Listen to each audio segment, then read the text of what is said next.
What's the strangest rule your family had that made no sense until you learned the real reason? I was never allowed to wear my hair down in public, ever. From the age of 12 onward, it had to be tightly pulled back, in a bun, ponytail, or braid, no exceptions. Even if I was just walking to the mailbox, my mom would do a full inspection before I stepped outside. If even a few strands fell loose, she'd make me redo the whole thing. Your hair needs to be up and back, she'd say, like it was some kind of life or death issue. It was humiliating. My friends wore their hair in cute styles, clips, waves, headbands. I looked like I was always heading to gym class or a job interview. I begged my parents constantly, why can't I just wear it down like everyone else? But they always gave the same vague answers, something about looking neat and presentable, or how it avoided distractions. None of it made sense. Other girls wore their hair loose and still looked fine. Worst was school photos and dances. Everyone else had pretty, styled hair. I had the same tight updo every time. I started carrying extra hair ties and pins, terrified my mom would somehow find out if I ever let it down,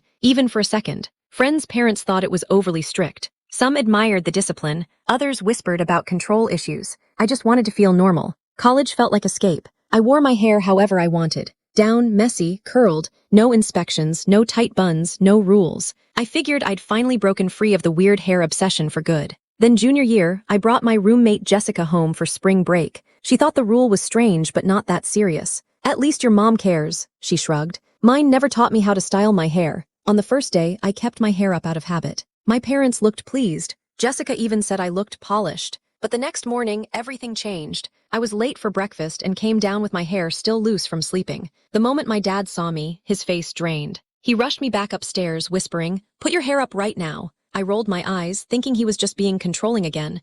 Then I saw my mom's face. She wasn't annoyed. She was scared, scanning the windows like someone might be watching. Her hands shook. That's when they finally told me the truth. When I was 12, a man had been following me home from school for weeks. He drove slowly behind me, calling out about my beautiful long hair. He talked about touching it, taking me away, doing things. He knew my route. He left notes in our mailbox, describing what he wanted to do with my hair. The police got involved but couldn't do much. He stayed on public property, never touched me, never broke a law.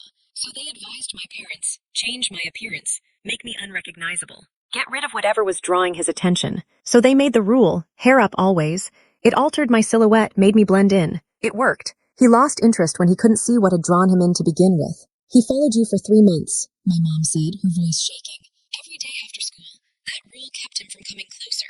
They didn't tell me at the time. They didn't want me to live in fear or feel like prey. So they created a fake reason, neatness, discipline, just to keep me safe. I'd hated that rule for years, thought it was about control. Turns out it was about protection, and it worked.